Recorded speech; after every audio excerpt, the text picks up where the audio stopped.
A very good afternoon to all of you who've joined the webinar.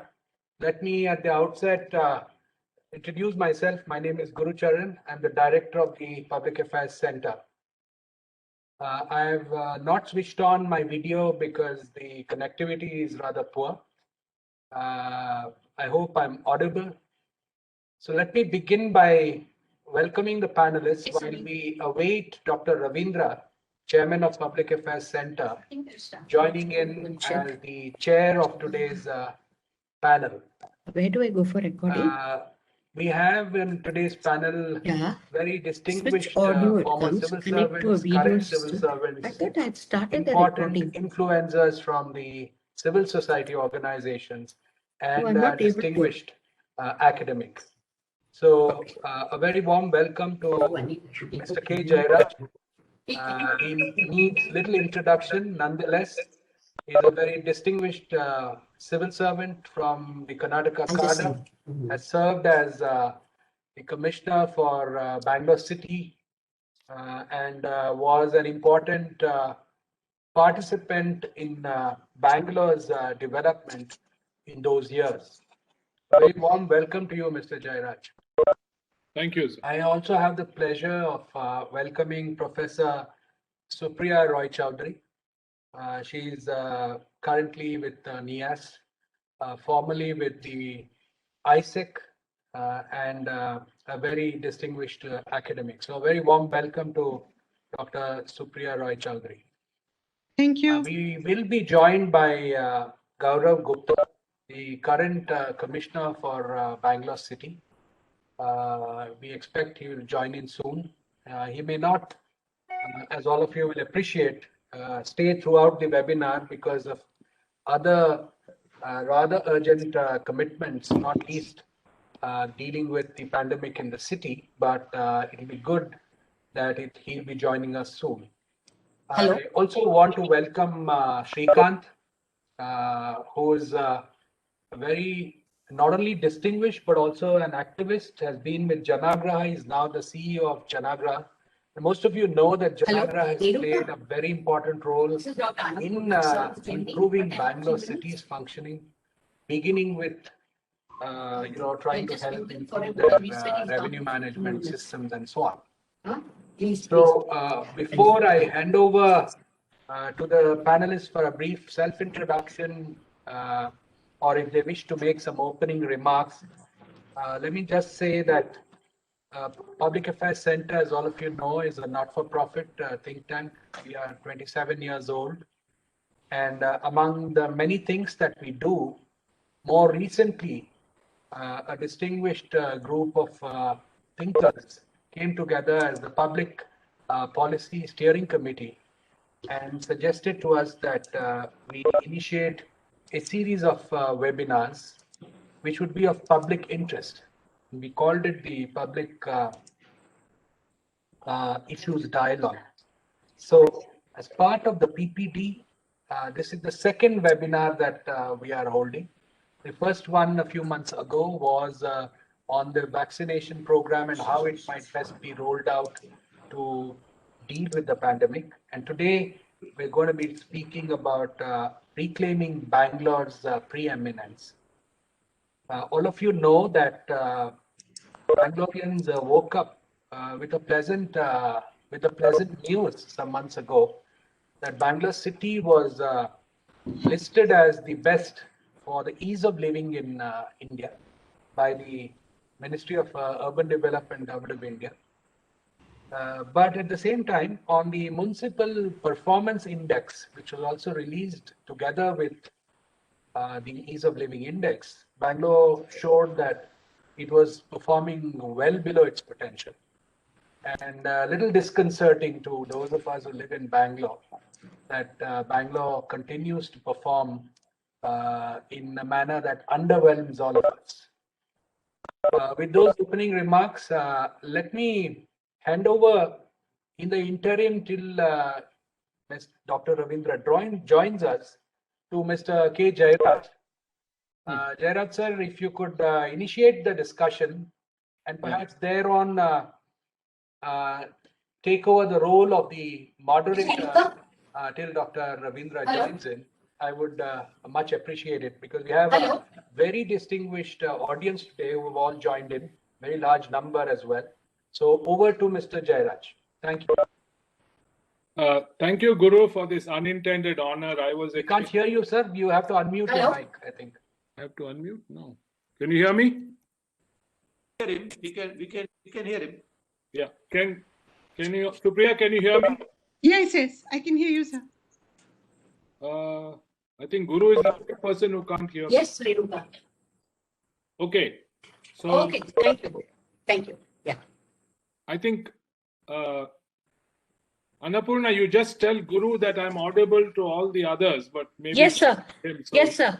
And the commissioner is joining us in 2 minutes. I was in touch with his office. Good. Yeah, I'll Then- tell sir that because you're audible to all of us. I'll just tell sir. I'll just tell him. So, Yes, please continue, sir. okay. Annapurna, if you're talking, mute yourself because there's crosstalk. Yes. So, I wanted to thank Guru Charan for this unintended honor of moderating the session. It's an interim moderator till Dr. Ravindra joins us.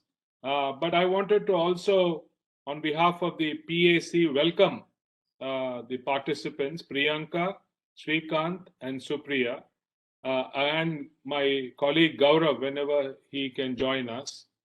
The purpose of this kind of interaction, as we had thought about, is to have a kind of a very close objective perspective of where Bangalore is today and where we want to take it to be in the interests of the citizens. And in that context, what does this new act mean to all of us? So that really is the context setting. And we thought that, we should have first and foremost somebody to speak to us from the citizens' perspective, public participation, which is why we thought of Srikanth from Janaagraha.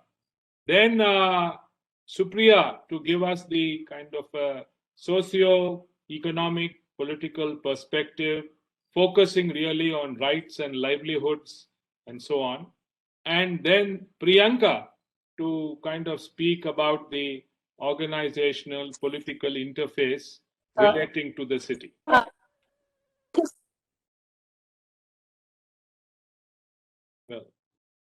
okay, I'll continue. So that was the purpose behind this. And as Guru Charan rightly says, we have a very good audience here, very enlightened and distinguished people. And so on behalf of PAC, I'd like to welcome all of them. Actually, I have a few introductory comments to make, and I'll get the ball rolling. The title is Reclaiming Bangalore's Pre-Eminence. If Bangalore really had pre-eminence of the kind we speak of, then it is predicated, in my opinion, on a couple of factors. 3 or 4 of them I'd like to list, and I'd like Srikanth, Priyanka, and Supriya to take it up.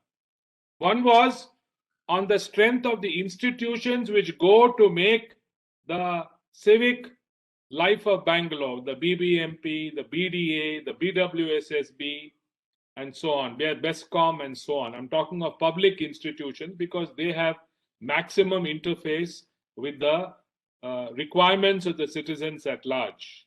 So how strong are these institutions? Are they effective? Are they performing their designated tasks? Are they proactive? Are they purposeful? Those are the kinds of issues that arise in the context of assessing the strength of the institutions. In order for them to discharge their role, what kind of financial resources do they have? This whole thing of devolution of funds, is Bangalore starved for funds? Does it have enough by way of internal generation? I was very surprised many years ago. Jairaj sir, sorry to interrupt. I think the commissioner has joined in. We'll wait for you to finish your sentence and then we'll welcome, and then Right. you can continue the moderating till Mr. Guru Charan joined because he's having some technical problem. Yeah. So Gaurav, good evening. If you can hear me. I don't know. he has to unmute himself. Okay.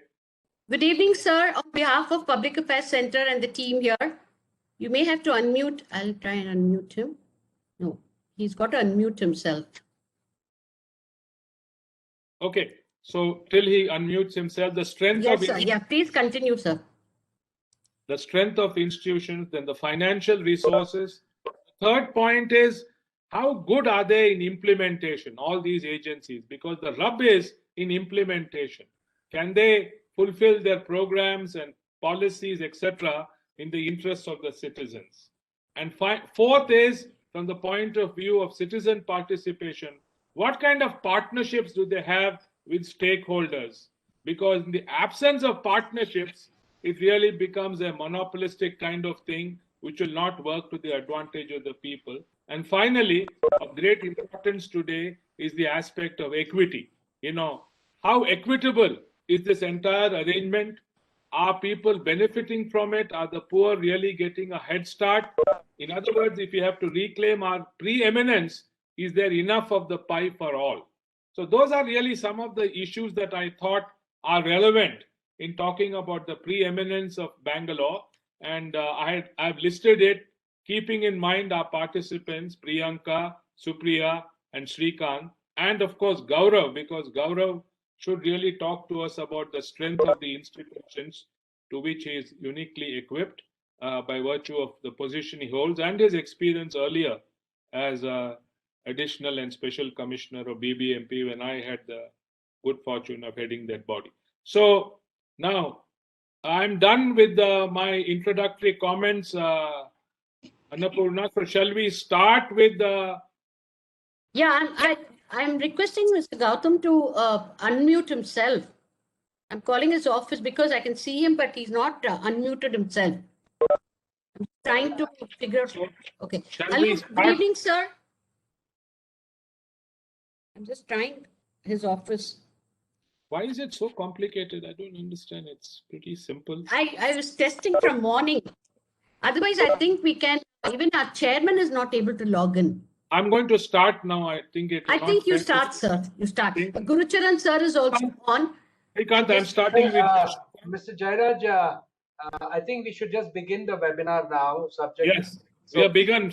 We have begun, Guru. I've already made the introductory comments. Yeah, so go ahead and moderate it, Mr. Jairaj. I'm now going to call Srikanth to start. Srikanth, I'd like you to focus on these determinants of the preeminence of Bangalore in any order you want, but more particularly your impressions of what is the issue and how do we go forward. Thank you, Mr. Jairaj. Sir, I think the new BBMP Act was a fantastic opportunity to reimagine the governance of Bengaluru. I think it was a much required move and it was quite pertinent. But I think the two issues that come to mind, it does have some good elements to it, which of course the substance of which will get borne out by the way in which the rules get drafted and so on. I'm not listing the good elements to it. But I think the two issues that stand out, one is a question of does it go far enough? Many of us believe it does not go far enough because it still restricts itself to BBMP in a city where governance is severely fragmented and where critical issues like water and sanitation, public transport and mobility, including traffic management, and planning, some parts of housing, plotted development and large infrastructure remain outside the ambit of BBMP, besides of course, public safety and traffic management. So does it go far enough? The question perhaps is no. And second is the manner in which it was shepherded through the assembly and the council was slightly disappointing without adequate public participation and adequate consultations with a wide variety of stakeholders. So those are my opening comments on the act itself. Yet it has good elements to it, and I think it's important for us to focus on those good elements and strengthen it. I would particularly call out a few elements on financial management of the BBMP and few elements on the ward committee, area sabha and all that, but which the substance of which, like I said, depends on the extent to which rules are drafted and practiced. But sir, the two larger points I want to make are the following, Mr. Jairaj, in the opening round of comments. One is, I think Bangalore yearns for a political solution and not for administrative fixes. I think the crucial determinant to whether or not Bangalore is capable of reclaiming its preeminence depends on the urgency, sagacity, and imagination with which the political leadership at the state level is willing to invest in strong city-led governance models. It could be a metropolitan governance model, it could be a municipal governance model, preferably metropolitan, but a governance model which has far greater degrees of decentralization and where political accountability can be more easily fixed. And different aspects of service delivery and governance report to a single point of political accountability, not necessarily a directly elected mayor, but certainly a council that truly represents the people of the city and the voice of the people of the city.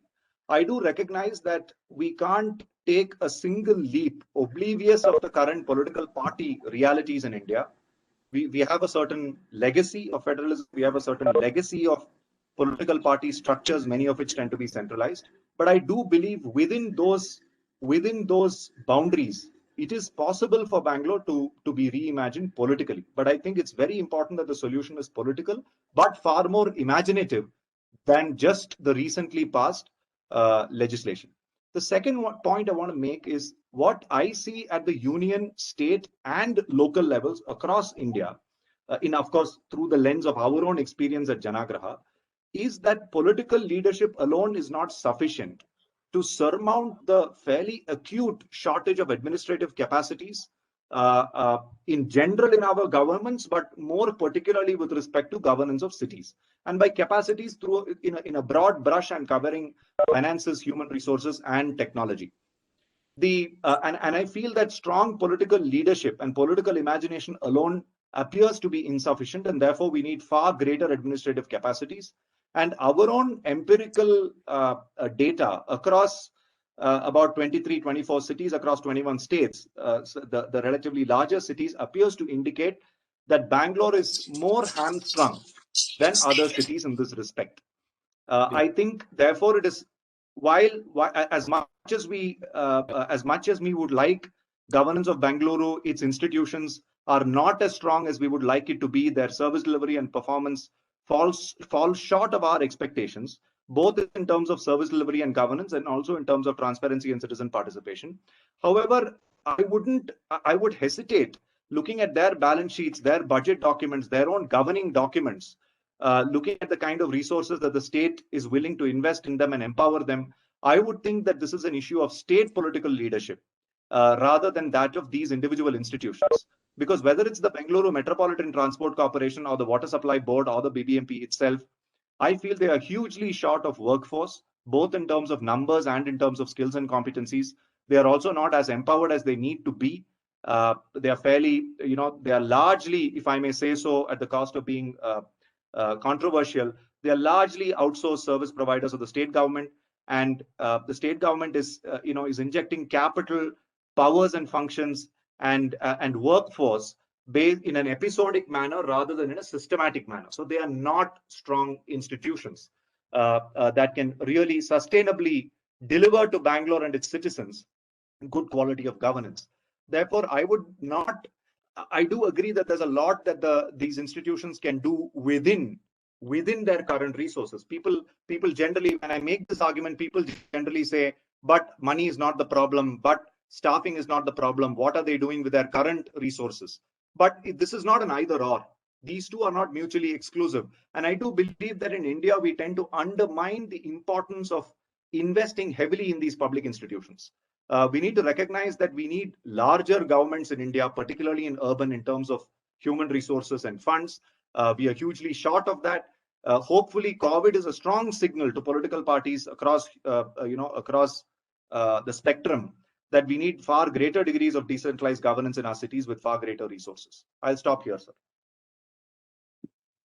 Thank you very much, Srikanth, for this excellent overview. I've noted your points. I'll come back to what you have said in due course, but let's now hear Supriya. Supriya, can you hear me? Yes. Can you hear me? Yeah, sure. Please go ahead, Supriya. Okay, so I will actually take up from Mr. Jairaj's point that there were strong institutions which supported the preeminence of Bangalore.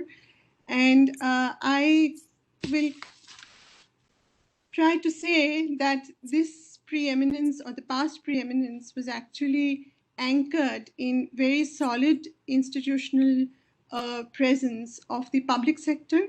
Both central and state had large number of manufacturing companies, as well as there were a lot of these scientific and technical research institutions. Now, the other very important institution which supported the public sector and benefited from it was the small-scale industry sector, and which really the robustness of the small-scale industry sector was a very important factor underlying sort of the the dynamism, the economic dynamism of Bangalore in the 70s and 80s. So I would say that this industrial and technical basis led to the development of a scientific, managerial, technical elite. But what was very distinctive about this model of development was that it was relatively more inclusive than what we're seeing now, because the public sector obviously afforded employment and employment of a very different kind, providing social insurance, providing housing, hospitals, so on and so forth, education for the next generation. So which basically led to the creation of, facilitated the creation of a middle class from an erstwhile working class. We also had, for example, labor-intensive textile industry in the northern parts of the city, which again provided a lot of employment to unskilled and semi-skilled labor. So basically there was this economic infrastructure which kind of supported the city's growth in the post-independence decades.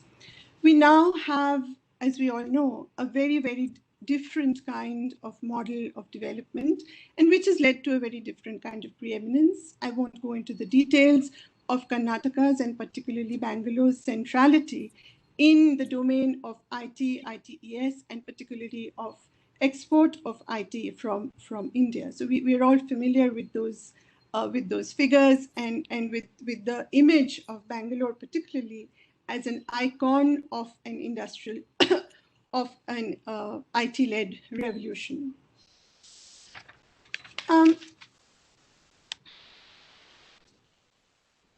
What is important, however, is to compare the inclusiveness of the past, which I have very briefly highlighted, with what is happening to the city's underclass in very contemporary times. And I would just take you through very quickly certain economic parameters which point to a less and less inclusive paradigm of development. One is that there has been a steady decline in the share of secondary sector, that is the industrial sector, and of registered manufacturing in Bangalore's GDP. And there is a commensurate increase of the tertiary sector in GDP. By the tertiary or services sector, we mean trade, hotels, restaurants, finance, insurance, real estate, business services, so on and so forth. Now, this is reflected in employment, of course, and that is the share of services in employment rose from 66% in 2004-05 to as much as 73% in 2012-13. And this is actually very dramatic when you compare it to other million-plus cities or to the average in urban India. And looking at particularly the structure of employment, we can see that there has been an increase in wage salaried employment. This is commensurate with the development of services. Now, given that 73% of employment is in services, it is obvious that much of wage salaried employment is also in the services sector. Now, there are 3 points which I would very briefly like to highlight from the political economy point of view. which is that there has been a stellar decline in the presence of public sector in Bangalore.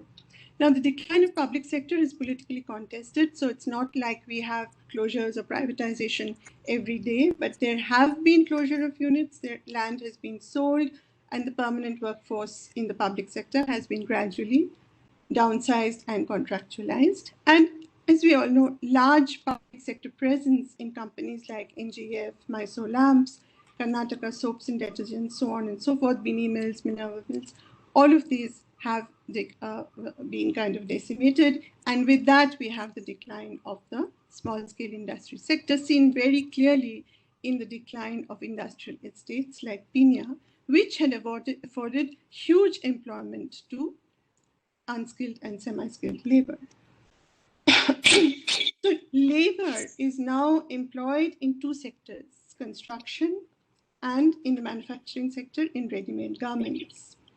And of course, in the lower rungs of services. But both in manufacturing and in services, much of unskilled employment is informal in nature. So while the figures indicate relatively large percentage of persons employed as regular and wage salary, and this looks good in comparison to other cities. I don't have the time to give you those comparisons, but micro studies reveal a very different story of precarious employment defined by the classic features of the informal sector, that is unregulated wages, uncertain tenure, and absence of social insurance. Now, if the development of services is central to Bangalore's growth, what is actually Bangalore's overall economic dynamism meant for the city's poor? In other words, what happens to the urban poor in a city that is growing so rapidly and so dramatically and impressively? So I want to shift focus now from the structure of the city's economy to a very brief but close look at where the city's workforce comes from, which is slums. Now, slums are not the only locales of urban deprivation, but they provide at least a first cut. So we've studied slums in the urban peripheries, which are fragile and transitory settlements, which house migrants who have been in Bangalore for about 0 to 10 or 15 years, and who retain the characteristic features of circular migration. These communities are crowded into the construction industry, mostly as unskilled labor. And as we all know, here the wages fall below the minimum wage. They do not work for more than 2 to 3 days in the week. Civic facilities are completely absent. More importantly, and touching on the point which Srikanth raised about politics, most of these communities are such that their voter IDs are tied to their rural residences of origin. As they are not entitled to vote in the city, they remain a politically invisible and disempowered community. Now, when you look at the inner city slums, that is, who live in the city proper, we have studied clusters of slums in Lalbagh, in Lagere, in Rajajinagar, so on and so forth, in quite a few spaces in Bangalore. And many of these slums are 60 to 70 years old and house second or even third generation of residents. We found a large number of adults in slums still tied to traditional occupations like headload bearing, construction, domestic work, and garbage picking. What is interesting is that a new class of service sector workers has in fact emerged, those with education up to class 10, sometimes 12, and working in Bangalore's vast and multiplying service domains such as hospitality, maintenance, security, retail, and so on. So these occupations have certainly brought some prestige and social status. But we found extraordinary paradoxes here. Youth, particularly women with 10th class education, told us that if any NGO or government official approaches them, they will say, jobs are our only demand. Now, the Government of India policy intervention in unemployment has been through the Skill India policy to train for jobs in the service sector primarily. Now, when I was in ISEC, we Supriya, did you're not audible. Supriya, you're not audible, Supriya. Okay. Can So- you, please make your comments a little louder, if you don't mind? Okay, so we had done a project, a collaborative project. Can you hear me now? Yeah, sure. Go ahead, please. Yeah, so we had done a collaborative project between ISEC and NIAS on the Skill India policy, where we looked particularly at training activities, both by the public and private sector agencies, and its impact on lower rung service sector workers in the city. And we found, particularly in the services sector, that employment was so precarious, salaries were so low, social insurance was completely absent. It was very likely for these young employees, many hailing from the slums, to leave one job to move to another, even if even if it was like 200 rupees more, or even to just go back to their native villages, or to quit work and to remain unemployed or partially employed for periods of time. So the significant impact of the policy and of these training institutes that we could see was in fact to create a very unstable and very footloose labor force, hailing particularly from the slums, who had very little stake in the jobs in which they had been put. So this was our findings and has actually been supported by Anirudh Krishna's work. He's from Duke University and has written extensively on Bangalore slums, where he very recently did a survey of 3 generations of slum residents. And he found that the present generation had perhaps, departed from traditional jobs like carpenter or vegetable. Supriya, can we come back to this later? We'll yeah, sure. tackle these issues in the first round. And Sure. I want to tell you that I'm happy that Dr. Ravindra, chairman, has joined us. Sir, good evening. Welcome. We are already. I'm sorry. I know your progress, but I was. No, I understand you had a with my opening the website. Opening actually, we already had my system. Sorry. Yeah, please go ahead, and then I'll. We had the introductory comments from Srikanth Vishwanathan, and Supriya has also given us a perspective on the socio-economic position, including the slums. Right. So Gaurav is not present. So would you? He is not present, is it? By way of. No, sir, he's not joining. He is not joining. No, sir, something suddenly came up. He messaged me. Anyone. No, okay, sir. Doesn't matter. We can understand his yes, sir. position. Yes, sir. Yes, sir. Now we can make a few comments, sir. Yes, Jairaj. Would you like to make a few comments? No, I think since 2 persons have already spoken, yes, sir. You can also give your comments, and then I can you can just for my benefit recapture what the other 2 have said very briefly. I'll do that. So that I'll be able to. So I wanted to make a few comments based on what Supriya and Srikanth have said. Yes. And I'm also drawing on my perspective of being in the BMP and Bbmt on 2 separate occasions. And when we look at the Pre-Eminence of Bangalore and also the importance of this new act, I think we are looking at the de jure position.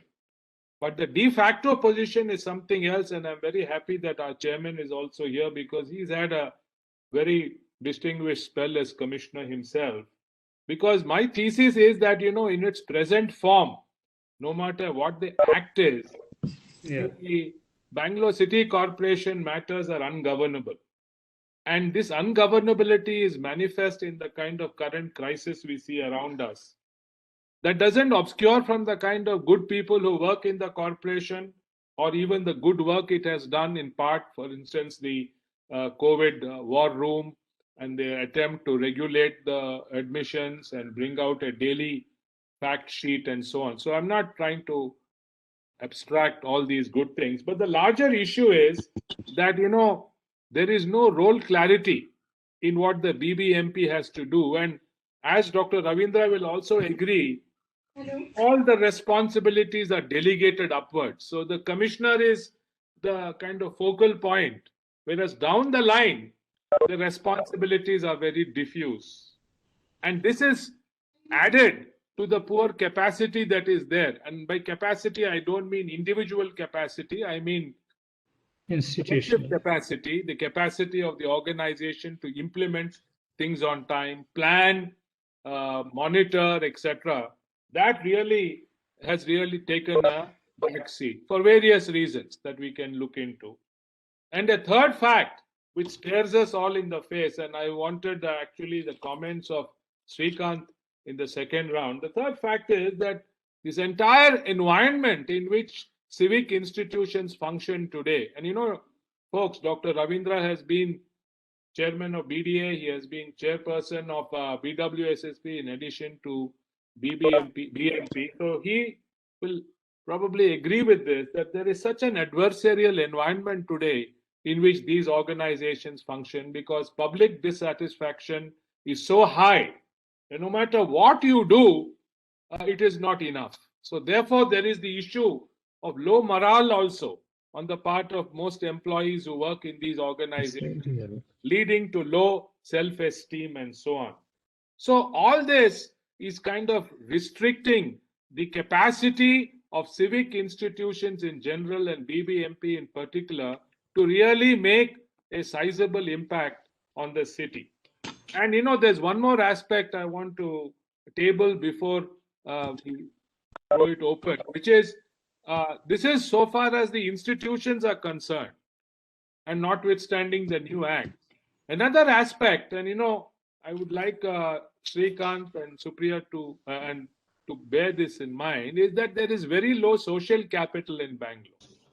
For all the talk about civic involvement and you know involvement by the voluntary sector, by and large, there's terrific indifference to what is happening in the city. And this kind of indifference, this tragedy of the commons, as we can say, leads to a lot of suboptimal outcomes.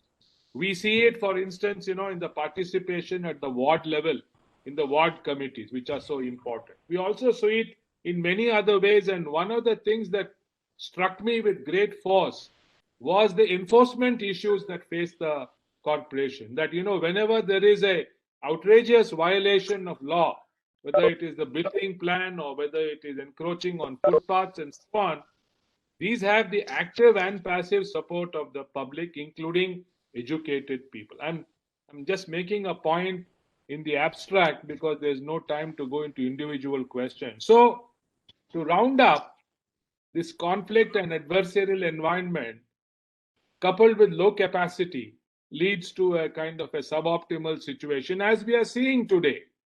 And you know, you might have individual excellent performers, you might have conscientious people, but at the end of the day, the public dissatisfaction is very high.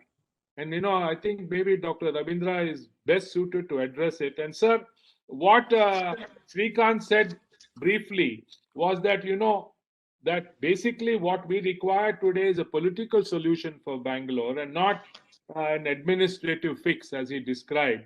And that political leadership must invest in the city, create proper governance patterns so that the city can start functioning. And he also mentioned about this union, state, local level issues that are impacting on capacity in the city. And Supriya, you heard, basically, she spoke about the past eminence of Bangalore because of PSU, scientific bodies, and the robustness of the small-scale industry sector.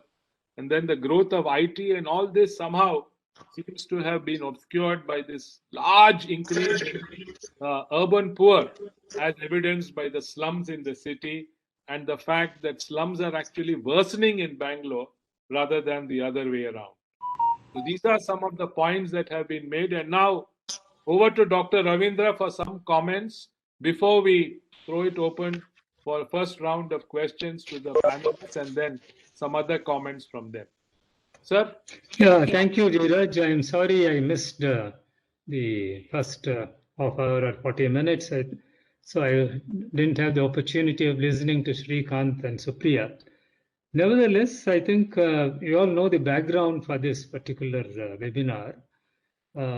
Maybe somebody must have referred to it. We had the Ministry of Housing and Urban Affairs publishing what is called the Municipal Performance Index and the Ease of Living Index, where we found that in Ease of Living Index, Bangalore was ranked at the top. It was number 1. Whereas under Municipal Performance Index, it ranked a very, very poor 31 compared to many other cities. It's low down. So that caused us a lot of concern, working in the PAC. So we thought we should have this dialogue or discussion on this subject. And of course, I will not go into the details of the various parameters used and all that, except to say that Bangalore got its top ranking in the Ease of Living Index, mainly on account of its high score under the economic ability parameter. Apart from the others like sustainability, quality of living, there it figured low. So this pushed it up and made it number 1. But whether under municipal performance, and as I said, it is certainly a dismal ranking. So why this has happened? And so we thought Bbmt being the key actor in Bangalore's affairs, civic affairs, we should focus on the role of the Bbmt. Now, Mr. Jairaj has pointed out on what exactly are the deficiencies in the functioning of Bbmt. He has identified, I think, 3 important aspects. One is that there is a lack of clarity, role clarity. Number 2, the poor institutional capacity. And third, the kind of adversarial environment in which not just BBMP, but the civic agencies function one against the other. Maybe BBMP and BWSSB versus BDA, etc. Each one is works in silos, and there is a lack of a coordinated approach. Now, under the new act, what Mr. Jairaj referred to, saying that it is more de jure, and where there's the de facto state of affairs entirely different. Now, the one change I see under the new act is that de facto is that they have appointed a chief commissioner for the BBMP, which was not there earlier. It was the commissioner or the chief executive. This, I think, has been done mainly because they have created 8 zones, and they have appointed 1 zonal commissioner in charge of each zone, for the rank of joint commissioners or additional commissioners. So the commissioner becomes the chief commissioner precisely to address the issues which Jairaj referred to. So that means he is free from the day-to-day functions, the routine functions, and takes on a leadership role of mostly guiding the policy, overseeing the various activities, guiding the officers under him and so on. But whether it's de facto is it happening? That is the main question. Maybe it's too early to say, but certainly it doesn't answer the fundamental question of civic governance as a whole, because he is chief commissioner only in BBMP. I remember long back in our report that we furnished to the government when I was still in service on the governance of Bangalore, the entire system and all the reforms required. So I had also suggested the post of a chief commissioner, but for Bangalore city as a whole. It is not just BBMP. BBMP doesn't need a chief commissioner.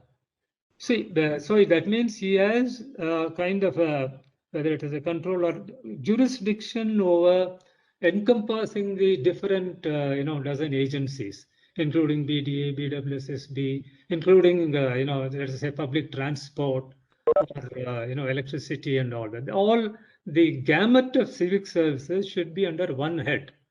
And that is where maybe the political solution, I think Mr. Srikanth is supposed to refer to it. So we need a restructuring of the political governance system. See, what we are doing now is tampering with the existing administrative system. It's not really making a fundamental change in the whole structure of civic governance, which means the same mayor continues. I mean, earlier it was 1 year, now it has been made 2.5 years, but he has no powers whatsoever. See, unless the executive powers are vested with the political elected leader, whether it's here it may be the mayor himself, whether you want to have a 2.5-year term or a 5-year term, he must have the executive powers, and he must also be accountable. I mean, I see accountability is the main issue here. Now, who is accountable? When Jairaj referred to lack of role clarity, it is also lack of accountability. Certain roles are clear. It's not that nobody knows their role. For instance, in Bbmt itself, Bbmt is the institution in charge of solid waste management. PBM is the institution in charge of road maintenance, footpaths, and so on. And more than anything else, on public health. Today, we are in the midst of a public health crisis. And Bbmt is the key actor. It has opened a war room.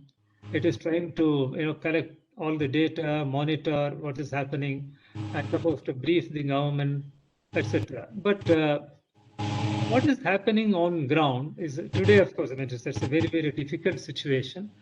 So there's no question of fault finding with any institution or person, but all agencies are struggling. I mean, the entire government of India and everyone is struggling so far as the pandemic is concerned. But nevertheless, if there were a proper structure with proper accountability, perhaps the BBMPs would have fared better. I mean, it would have certainly been possible for an institution like BBMP to discharge its duties better. I mean, that is the one major thing. We can discuss about the political structure, what sort of powers and things like that. That is one. Yeah, and I do agree. I'm on the question of urban poverty, which I think on which Supriya would have expatiated. Yeah, this is a serious concern which has been there for a long, long time. And what has happened down the line is that the inequalities have only increased. I mean, I don't have the figures, but whether the number of slums have increased or not, for a long time, Bangalore, I found they used to have some 900 and odd slums. I mean, that was more or less a fixed number for decades. Maybe fresh surveys and all are called for, irrespective of the number. See, maybe the number of slum dwellers or even the number of slums in Bangalore compared to other large cities is still small. I mean, it may be 10% or 15%, whatever it is. It's not 50% like in Mumbai or 30% as in Delhi and all that.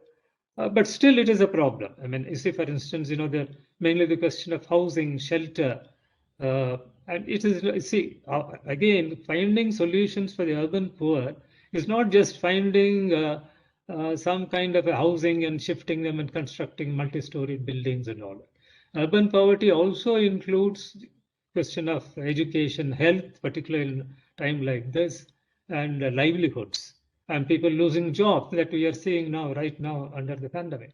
So it's the entire gamut and the scenario presents as a very, very complex. It's a complex scenario, and there are no easy solutions, but there are solutions, and that is what we need to focus at. So maybe now I would suggest that in this second round, if each of you can come up with just 2 or 3 on solutions, saying that 1, 2, 3, this is what must be done to improve the situation. I think that and later we can go into the details. I'll stop at this, and maybe Srikanth can come in.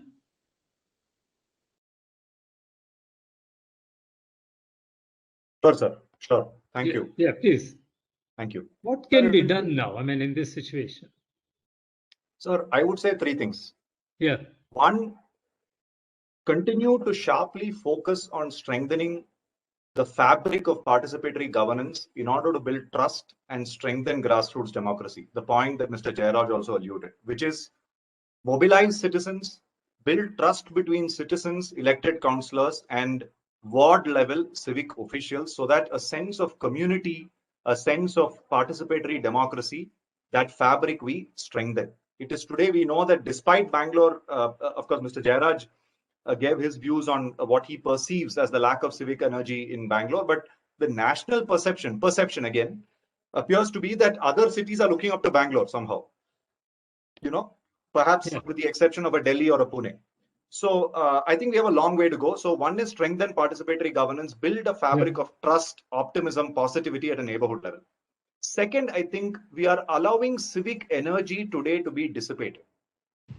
I agree with Mr. Jairaj that a lot more needs to be done to stoke civic energy and to get more and more citizens and communities to participate.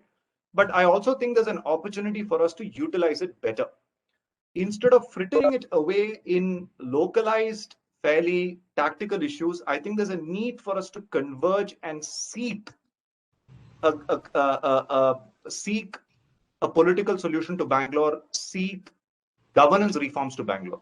So in addition to sectoral issues, in addition to neighborhood level issues, I think a synergistic approach to demanding better governance by mobilizing civil society, businesses, etc., seeking governance reforms is also an experiment that needs to be tried more systematically, which is closing ranks, synergizing, and signaling to the political system that Bangaloreans really care about governance reforms. We see governance at the root of solid waste management, at the root of water and sanitation, at the root of mobility, etc. That's the second point.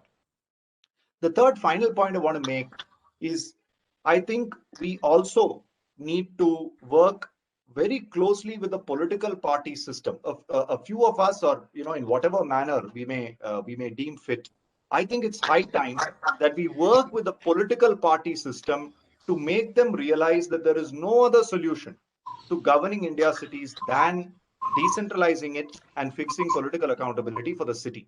Now, in what form, what manner, etc., we can't be prescriptive. We've spoken about it for close to 30 years since the 74th Amendment. Whether it will be the GLA model or some other model is out for discussion.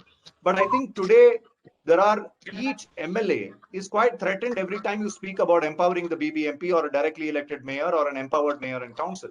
And frankly, whether it's the communist parties on the left or the BJP on the right, we know that all political parties in India, due to historical reasons, have a degree of centralization. Chief ministers of states are picked by political party leadership, right?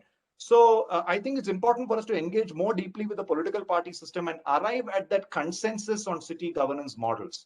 And this has to be done cleverly, this has to be done patiently, but I think we are running out of time. Right, thank you. Supriya? Yes, thank you, sir. As you know, I'm not good at talking about solutions, more about problems.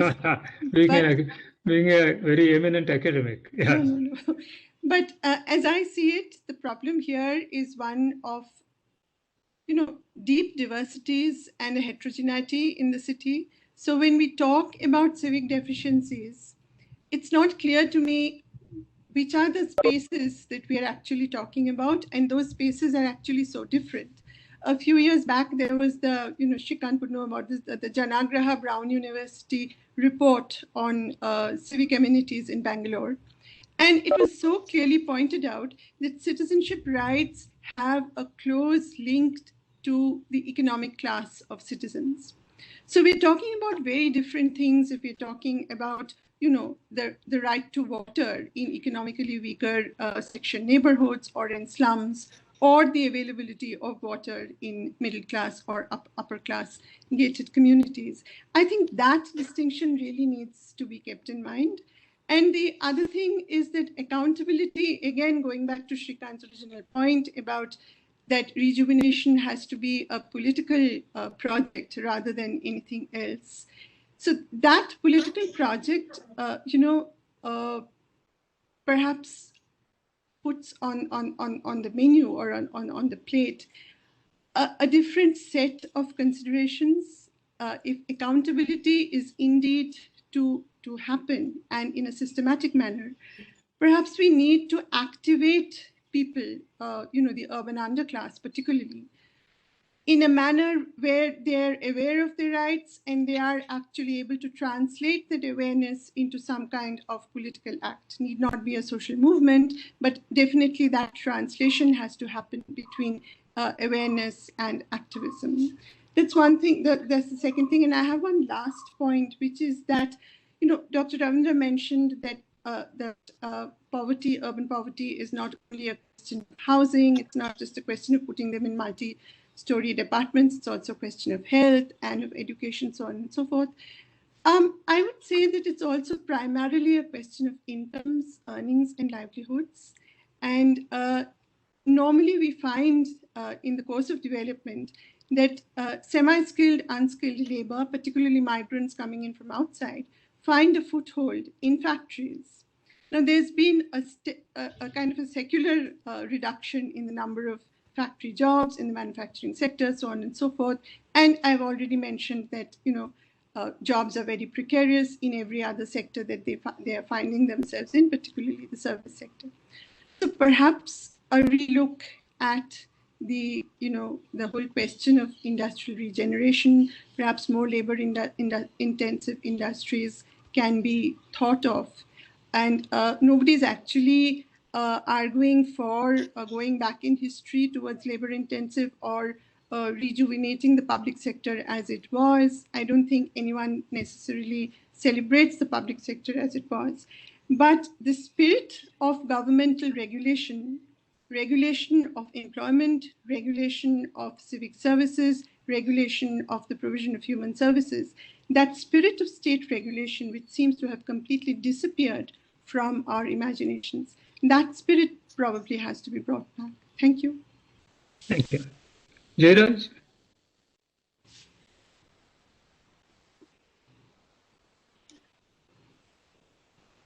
From the managerial and administrative point of view, I have 4 main points to bring to your notice on the road ahead. Of course, the question is who is going to build the cat, but let that be, sir. The first is, in whatever form necessary for Bangalore to become quote unquote preeminent, there has to be a very high degree of organizational revitalization.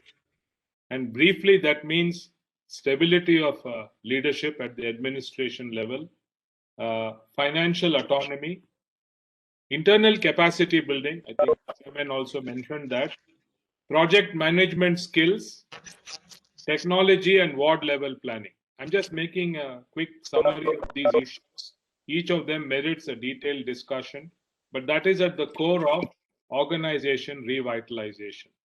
Secondly, and very important, and I alluded to it in the beginning, a reduction of conflict between the elected representatives and the administration, which again has to be through delineation of roles between the political, executive, and administration. And that's a political solution as to how much power you give whom. But whatever that is, at the end of the day, there must be autonomy in administration. And the kind of interference, overt interference we see is absolutely inimical to good administration and good management. The third, sir, is what you also brought out, accountability. And accountability, one important factor is a strong audit and vigilance machinery for accountability so that monies are spent on the purpose intended and people discharge their roles effectively. Full disclosure of all activities and proper public interaction so that disbursement of resources takes place in a proper manner. And finally, sir, efficient service delivery. That is the rub of the whole argument.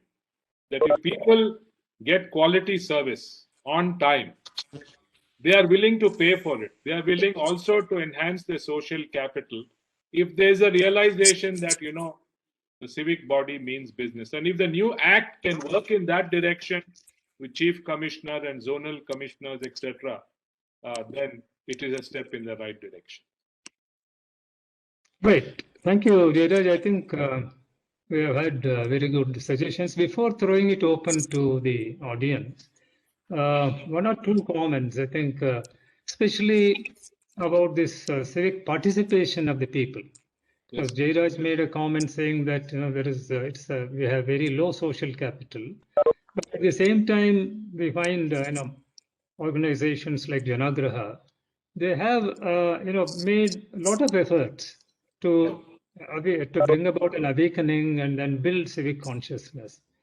So I thought Srikanth will put up a much bigger defense on behalf of civil society. So I agree. I mean, it certainly needs to be strengthened, but I also feel that I think I agree with Srikanth when he said, see, a lot of other cities are looking up to Bangalore in the sense, see, there is a lot of civic activism in the city. On that, there are no two views. But how effective it is another matter. See, in the sense, even amongst the various civic organizations, that is NGOs, resident associations, etc., I think there is again a kind of, a kind of dissipated energy, I would say. Each one is trying to do its own bit. And so I would say one of the major issues would be, can the civil society organizations come together to present a united front? If at all, the voice of the people has to be heard. See, ultimately, it is the people. Unless the people's pressure, I think people's pressure alone works in a democracy. And I have experienced it myself, even in the BBMP. I'll just give you one example. For instance, the first time I was in BBMP, I used to find a large number of people come in, with all sorts of grievances. As you know, Jairaj would have experienced it, anybody. And then I used to, sometimes with very, very simple issues, like, I didn't get a death certificate or a birth certificate or a kata or building license, etc. Then I said, what is the problem? And we have delegated it so and so. No, sir, it doesn't work either. They ask for money or they say, come tomorrow, and this is how it goes on. When I said, if you have any grievance, especially for a collective grievance, let us say for a ward, you have some failure of a water supply or very bad footpaths, waste not being removed, etc. Why don't you represent collectively? I think, you see, if instead of one person going and meeting the concerned officer, if 10 persons go, that means there is a lot of strength in it. It's not easy for him. Even a person demanding bribe, they not, so openly, demand that if there are 10, 20 people going. So it is on that basis, on the following that, I set up what is called Swabhimana, which was the first attempt to bring about many of the things that both Jairaj and Srikanth, referred to. That is the synergy between the government agencies and the people coming together. It's not working adversarially, as it was mentioned. It is working together. And I'll not go into the details except to say it did yield results. It did yield results. It became a sort of a movement. But as you know, that is the difference between anything that is initiated or started by a bureaucrat and a politician. Politically, it can be taken ahead. So otherwise, it fails. I mean, that is where the importance of political solution comes. But we'll come to that later. So that is one aspect I thought we need to really spend time on, about strengthening the civil society and bringing in trust between the government and the people. That is one aspect. Secondly, I don't know, nobody referred to a very, very important problem faced by BBMP and civic agencies anywhere in the country, and that is the question of resources. Municipalities are awfully short of resources. Even if you have, let us say, the capacity, the people, if you're short of resources of the funds, and it is extremely difficult to function because the responsibilities are so many. And any number of reports are there as to about fiscal autonomy and things like that. That is another issue that needs to be gone into. Autonomy, we are speaking about autonomy, 74th Amendment and all that. But autonomy, financial autonomy, political autonomy, and administrative autonomy. I mean, these are the three things required. We don't find autonomy in the true sense of the term anywhere. So it certainly calls for a set of, as I said, reforms. I mean, both, and ultimately resulting in efficient service delivery. I think Jairaj hit the nail on the head when he said, ultimately what people want, they want their services to be delivered efficiently and in time. I mean, this is the main thing. So that's, I think these are these constitute this crux of civic governance, I would say. Now, I will stop here with my comments and then maybe invite questions And maybe at the end, again, we can have a wrap up. Thank you, Annapurna. And you have any questions on hand? Or, No, sir, nothing. Nobody has entered. In fact, I was going to just say. I think we there would are like to some enter. questions posed by other. Yeah, So, yeah. like, There are Harish just- has Somebody, hand up. yes, please. I think, yeah, somebody was raised his hand.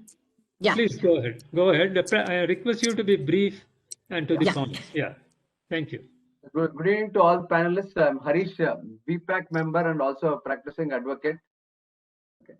See, the revenue administration part in the corporation, corporation is there.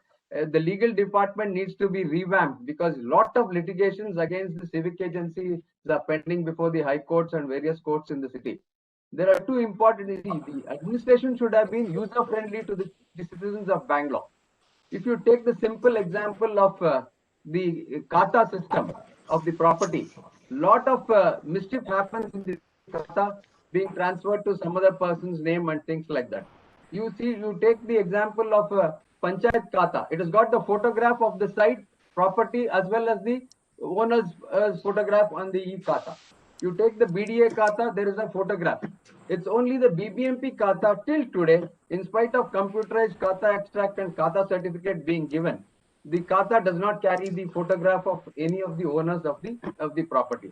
This has caused a lot of problem and lot of litigations have arisen because of this, because of bogus katas and lot of illegal transfer of katas with the collusion of. So your suggestion is there should be a photograph on the kata. Yes, yes, sir. Yes. Yeah, okay. I think that's a good suggestion. We'll online tax thing, but there's no kata with the photograph of the owner. The other one is recently in this pandemic situation, I'm just talking about a weeks back. Last Saturday, my neighbor passed away due to cardiac arrest, not a COVID case, is after suffering because of lack of oxygen and things like. And when we went to the crematorium, they have newly introduced one more form which people have to fill up, which they will have no option. The form is, I have that form here, declaration, which says Paditara Chiti illa anta Dhrudikarana Patra Kodi anta. How is this relevant for a death certificate or cremation certificate in the crematorium? Please tell me, sir. This is irrelevant and reckless and irrational as far as the administration of the BBMP is concerned. They say, sir, namu gottilla sir, but this is not only asked in the crematorium. After the medical record to be sent, uploaded by the hospital, they asked me to give this declaration. I said, this I have already given at the crematorium. You upload the same thing, I have to send them this. See, this is what is the laxity of the municipal corporation. Lot of cumbersome procedure which can be simplified to make it more user friendly, sir. Okay, thank you, Harish. I think they are very good suggestions you have made, which means simplifying the procedures itself can, bring a lot of relief. Okay. Sir, there's one question in the chat, sir. Yeah. Can I read the question? Yes, please.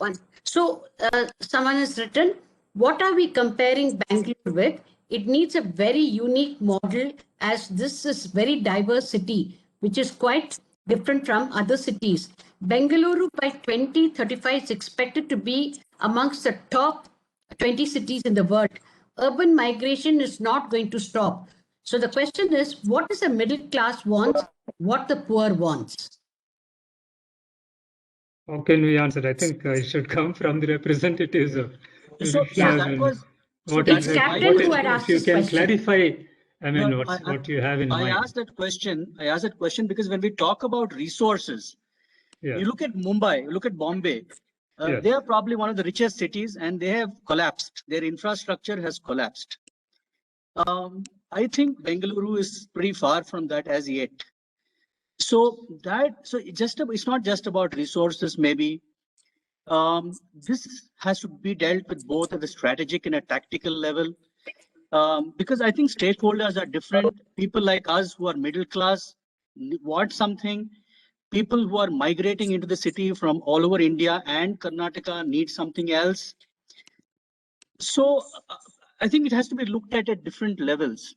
And just ease of doing business in Bangalore may not be the solution. Actually, I don't see a simplistic solution. And I think it is only going to get worse as we go forward. Unless there are some ways in which people stop coming in. Otherwise, it's going to be very difficult to manage. Okay, yes, Jairaj? Very short answer to Captain is, you remember, sir, earlier, although it met with derision from some quarters, we tried to benchmark Bangalore with Singapore because Singapore was the finest performing Asian city, global standards. Of course, we are nowhere near Singapore, but we did try to make an attempt. What is really pulling us back, and I think Chairman mentioned it, is this lack of financial resources. Captain, you mentioned about Mumbai. Till recently, I don't know if it's abolished now, Mumbai had octroi. Octroi, yes. And octroi brought in several thousands of crores for Mumbai. Whereas, sir, you remember in 1979, Devaraj abolished the octroi for Bangalore. And at that point in time, we were getting something like 500 crores in octroi, which was replaced by entry tax, for which I think, sir, we got 50 crores a year or something of that kind. So we have no elastic source of revenue except property taxes. And unless we redress the financial balance between state and city, we are going to have a problem of resources. Yeah, let me add to what Jairaj just said. You see, as I said, I think earlier Mr. Harish said resources are not the only issue. Right. I agree, it is not the only, but it is a major issue. Without resources, you can't really function. So we need to pay attention to resources. At the same time, we need to address several other issues. As you said, even addressing simplifying procedures, for instance, can give a lot of relief by itself. And so far as the model is concerned, see, I don't think, we should really adapt any kind of foreign model. It's not possible. It doesn't work, whether it is Singapore or somebody may say it may be Silicon Valley or any other model for that matter. We can certainly learn lessons, but each city must evolve its own model. Each city is unique. Bangalore has its own unique features. So you cannot compare this. Mumbai, for instance, has its own features. You can't even compare the two. That is a coastal city with its own, geography, etc. Bangalore is again a city which can expand on all sides. And then that's why, Bangalore is expanding, and we don't know when it may become even the largest city, for all you know. Yeah. So what type of solution is suited to a particular city? I think that has to be evolved. Whether it's, yes, I agree, Bangalore is more of a middle class city. So there is, especially because of the type of industry it has, the IT crowd, it has brought in a lot of wealth. So how to really utilize even the capital of Bangalore for better civic governance is a major issue. I agree. I think that needs to be addressed. Yeah. Anybody else? Yeah, sir, there's a question from Dr. Priyanka Mathurs to address to Srikanth. Yes. Srikanth raised a very good point about nature of citizenship and political will. So her question is, how can we bring about more tolerance and inclusion in the interface of civic and political accountability? Yes, Srikanth, would you like to say something on it? Sir, our hypothesis and our experience has been that it is best done by strengthening participatory governance at the ward and sub-ward level, which is at a neighborhood level, mobilize citizens, get citizens to engage with elected councillors and civic officials and build trust between them through conversations which happen not like Jan Sunwai on civic grievances and complaints, which are individual, but on something that is slightly more unifying. So we've tried it through Ward Sabhas, for example, using data and finances, and it works much better that way than on individual grievances. And Mr. Jairaj also alluded to the lack of trust and the adversarial relationship, and we see that all the time. In fact, citizens have a sense of cynicism about attending meetings with elected representatives and civic officials, and elected representatives and civic officials increasingly have trepidation that they are going to be grilled about non-performance rather than being spoken to with respect and in a constructive conversation. So I think we need platforms of citizen participation. We need participatory processes which are largely codified, and we need those conversations to happen around synthesized information on data so that the conversations are fairly specific. Yeah. Thank you. Any other question? No, so I can't see on the chat box any other questions. unless somebody wants to ask. Sir, I have a question for Srikanth. If you Yes. short question. Srikanth, there's a lot of debate about this ward level committees and ward participation. What is your stand and what is the stand of Janaagraha on this? How do we make it effective? Sir, it's a great question. I can sir, we see 4 ingredients to effective citizen participation, systematic citizen participation. One is you need formal platforms which have been codified right now, which are ward committees. There are issues with the constitution of ward committees with nominations, etc. But I think it's been improved a little bit with some rules that came out in between. So let's assume that that is fixed. Second is we need codified participatory processes. I think that is lacking. Many of my colleagues who actively attend the ward committee meetings say that there is no clear codification of where will a meeting be held, when will it be held, what is the agenda, who has a right to inform the agenda, right? Who will codify the minutes of it? And what happens if an official doesn't turn up? What are the consequences if the ward committee decides one way or the other? What are the consequences for civic officials? And also there is this issue of to what extent can the ward committee hold non-BBMP officials accountable? Because principal issues of mobility, water and sanitation, pollution, etc. are not handled by the BBMP. That issue is also there. So the second piece is participatory processes. I truly believe that grassroots democracy relies on process. It's not some fantasy. It's not some exercise in passion, but it relies heavily on process. The third piece is ward level information. I believe is critical, which is the city level data is useful for researchers, useful for think tanks and civic organizations, large civic organizations. But what citizens need is what is actionable data for me? Where is money going in my neighborhood? What projects are happening? Who are the contractors? What has been their performance? So you need to give them actionable data, which they can understand easily in an easily consumable format. So I think there's a lot that needs to be done to strengthen ward committees. Certainly a step in the right direction. Certainly progress has been made directionally in the right sense, but we need to do a lot more to strengthen it further. Yeah, thank you. I found some other So questions. there's a question from Dr. Narendra Pani. Can I read it out? Yes. Yeah. So, so he asks, do the administrators of Bengaluru listen to the city, or do they prefer to impose a model from above based on an abstract ideal or the experience of some other city? That's his question. I wish Mr. Gaurav Gupta were here to answer this question. I know. I requested him to come at least for 5 minutes. I think the entire BBMP is preoccupied with the problems of the pandemic. But maybe Jairaj can attempt an answer, and then maybe I'll also chip in. So I would like you to respond to it, because you. my experience is of the 20th century and not the 21st century, but irrespective of that. Yeah, I think Dr. Pani's question. If I may intervene on this question, Gurucharan sir. Who is that? Gurucharan sir. Gurucharan. Yes, Guru, please. Gurucharan. Sir, if I may intervene. Yes, please. I think this question actually triangulates some of the issues that have been raised by other members of the audience, including Captain Nagaraj Rao. My answer to this would be that the administrators or the political leadership of the BBMP answers to the political economy masters of the city. As a citizen, I feel completely alienated from Bangalore City's administration. I feel that I have no locus of control over what is happening in my neighborhood.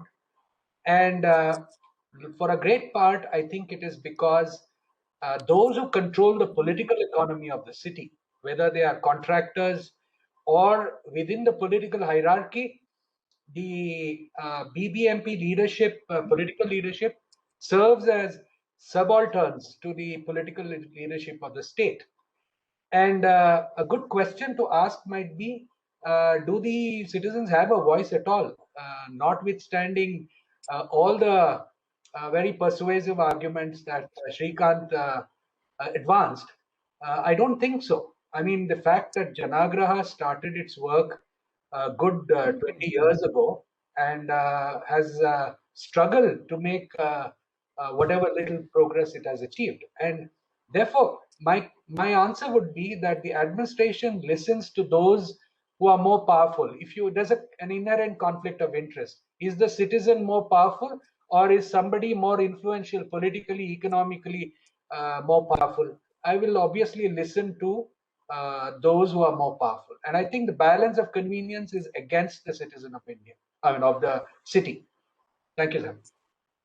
Yeah, I think it's a very important question and at the same time a difficult question to answer.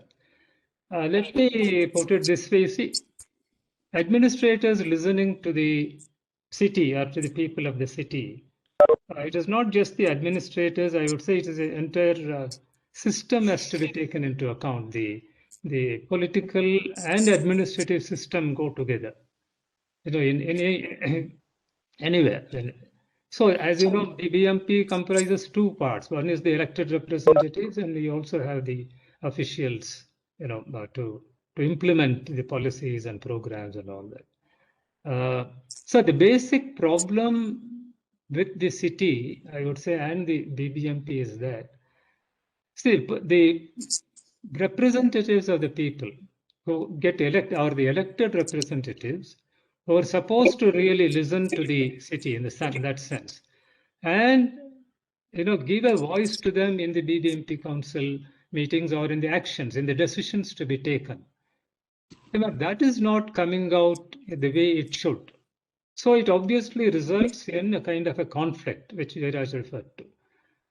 You see, the civic representatives want certain things to be done. Today, what has happened is, let us look at the role expected of the city councillor or an MLA in a particular city. The MLA, for instance, although theoretically his role is mainly sit in the legislature, attend to the legislations and things like that, but he also represents his constituency and he has a responsibility to the people. Similarly, at a smaller, lower level, the city councillor also has a responsibility.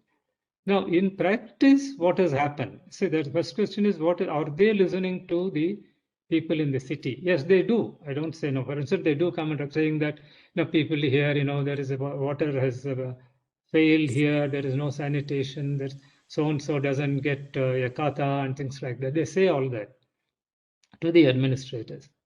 But at the same time, their interests are also different in the sense, today what has happened is a kind of a nexus has been built up between the elected representatives at that level, especially the councillors, and the officials at the grassroots level. That is the middle level, and the permanent employees of the BBMP. So it has become a sort of a nexus for rent seeking rather than for answering the real grievances of the citizen. See, for instance, you take a simple thing like construction of a building, a building license.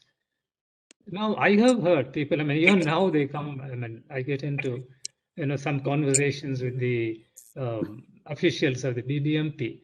So here at the local level, an assistant executive engineer or somebody like that, he says, sir, I cannot do it without the permission of the councillor. So that means the citizen has to go to the councillor, or the concerned official represents the citizen through him. The message has to be carried saying that unless this is done, XYZ, which I need not spell out, you will not get the license. Similarly, Jairaj referred to illegal constructions, for instance. They just go on, in spite of all the rules and regulations. They just go on. So administrators also, I would say both administrators also are not fully listened. They are put it in an afferent way. They may listen, but they may not respond the way that citizen expects it to respond. It is true. See, these issues are there and they are very complex, as I said. Both ways one can argue. That is why it is more passing the buck today. Official says, okay, what can I do? I am in this system.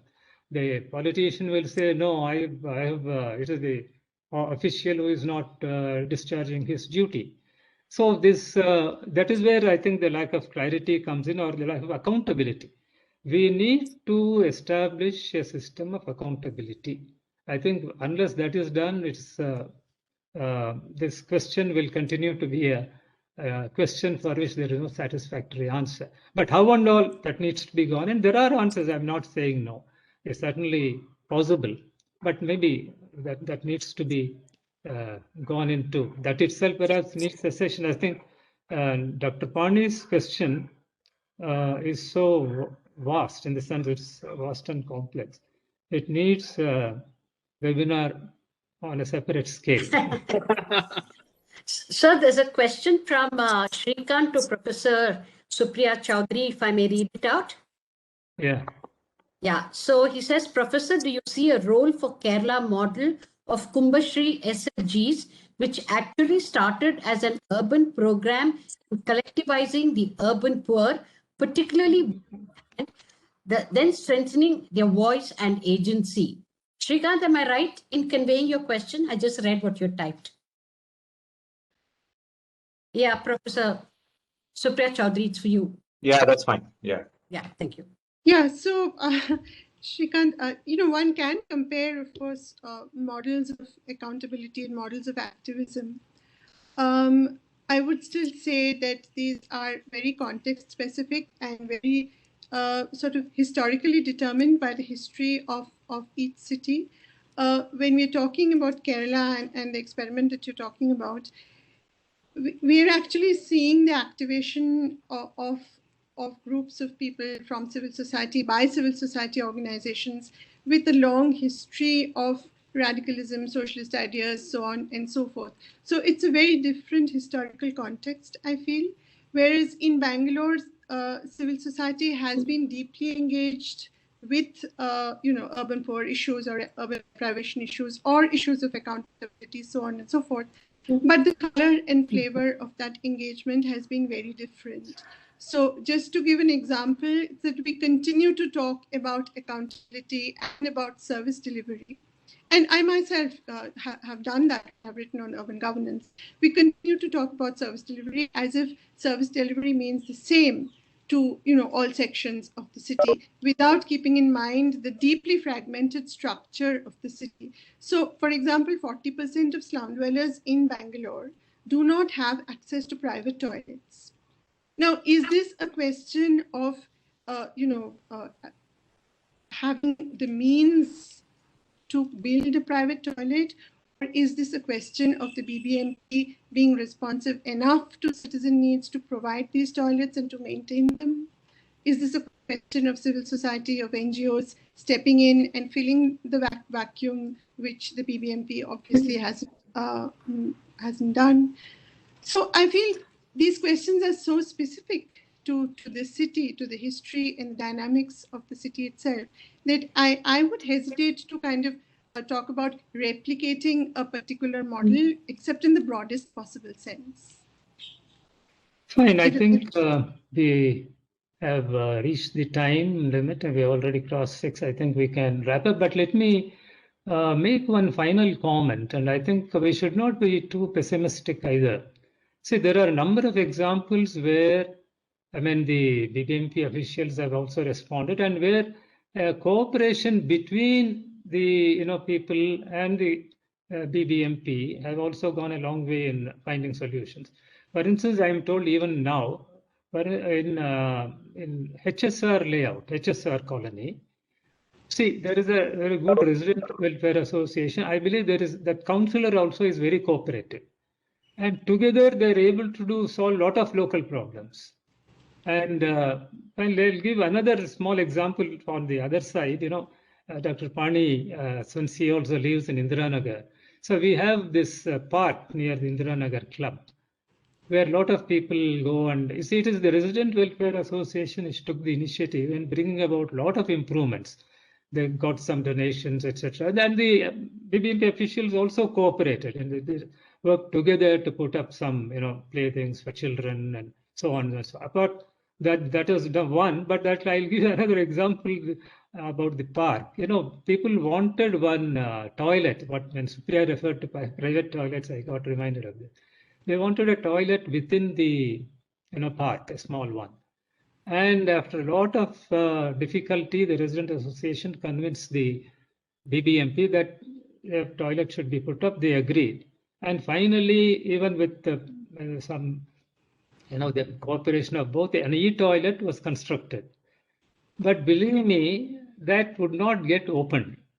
Mainly because that, the BBMP official insisted we can't open unless the councillor or MLA, somebody comes and inaugurates it. We said, all right, get someone and do it. But that was not happening for months. So, Dr. Pani, you can draw the inference. And ultimately, when it came to my university, I said, it's nonsense, you just go ahead and open it. And finally, it was opened and it is functioning well, I must say. So it is possible to, do a lot of things which, without altering the political system also. Let me also say this one. Even the officials in their present capacity with the present resources can do a lot of small things to promote, the welfare of the people. Ultimately, what I would say is the ease of living. See, for the people, what's important is the ease of living. These are the things, a good public toilet which is clean, a good footpath on which one can walk. You see, today we can't cross the road crossing, for instance, having a proper zebra crossings and enforcing it. I don't think politicians need to interfere in these matters. They don't. But this is again the will, but it doesn't work because, as I said, accountability. Each one is unto himself. That is the thing. And only when something goes wrong, there is a big hullabaloo, something happens. So when things are wrong with the system, some things are right. And I think it's a big question, but I would say I think a lot of responsibility lies on the citizens also. When we find the system is not functioning as it should, I think we need to unite. And there can be no better place than Bangalore with so many educated people, with so many other kinds of resources. We have good academic institutions. We have, big industry, which has a lot of resources. And there are a number of resident welfare associations, let me tell you. Resident associations some of them do good work. And there are examples of cooperation between the civic body and the people at many levels. So I would say a lot depends on, maybe that is another issue that we need to take up. Maybe Srikanth should take the initiative in trying what he said, mobilization. I think mobilization of the people. As I said, when I started at Swabhimana, we are able to mobilize the people. We are able to set up a number of resident welfare associations. And a lot of good things were done. So something similar, Janaagraha itself has been doing a lot, but I think we need to come together to really find answers to Bengaluru's questions. With these few words, let me thank all the panelists who have taken the trouble of coming and sharing their views on such an important subject, and all the participants, including Mr. Harish and Nagaraj and Dr. Pani, and for all the questions. I think we need to ask questions, certainly. I think people need to ask questions, and government has to answer. People also have to answer. Maybe together we need to ask questions and find answers to them. Thank you. Sir, may I request everyone to come on screen? I need to take a screenshot. I need to capture this. Please, can everyone come put on your video? I can see very few, but request. Yes, I can see Jairaj, sir. Oh, great.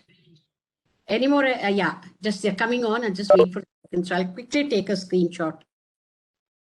Okay, I'm just taking one and I'm taking one more. Oh. Just a second. Yeah, one. I'll just take one more. And I think there are other people, there are quite a few people, so I have to take 2 screenshots. Yeah, I'm just taking. Sir, till such time the screenshot is taken. Yes, I've taken the screenshot, and I'll take another one if you want. Cannot the post of commissioner and joint commissioners be done by a body of people rather than one political executive also? Like what happens in many of the key appointments. Because he is an important factor in driving the. Pardon, I'm not able to hear. Could you introduce, is this Mr. Srivatsan? It is Gopal Hosur. Who is that? Mr. Gopal Hosur. Yes. Yes, sir. Yes, sir. We have come to the end of the session. You want to ask something? one small question I wanted to ask. See, because I okay, think last question, and after that we'll close. Yes. BBMP commissioner or the chief commissioner, his appointment should be certain process. It should be a well-defined process so that through a well-defined process, rather than going by the whims and fancies of one political executive. Yeah, appointment of the commissioner. Yeah, that's again, one can have a debate on that. As in the first place, there is no sometimes, the tenure and transfers and so on and so forth. What I meant, sir, by the ability of leadership. Leadership, yeah, absolutely. Leadership at all, people come and see, the question of leadership is also extremely important. I didn't dwell on it. It's again a long. What I think one of the answers to Dr. Pani's question is that city lacks leadership. Anywhere in India, I mean, that is the main thing. If you ask, the question, I usually pose this question: who governs the city in India? Who governs Bangalore, let us say? So when you ask the question, who governs Karnataka, you will say chief minister or and his cabinet. India is the prime minister and the cabinet. There is a leader for the country and the state. For the city, there is no leader. So unless there is a political leader with accountability, I think many things will continue to be vague. So leadership is of prime importance. I think. Okay, with that, I think, yeah. Thank you, sir. Thank you, sir. Good question. Thank you. Namaskar. Thank you, everyone. Thank you so much for your patience and for participating. Dr. Ravindra, sir, thank you so much. Everyone, we'll send you the report. We'll send you the video. We'll be sharing it on our social media platform. It has been excellent. And thank you for your patience, the technical glitch, and for you, Ravindra, sir. I'm sorry about it. Next time we'll be better prepared. Okay. Have a great weekend. Thank you. Thank you.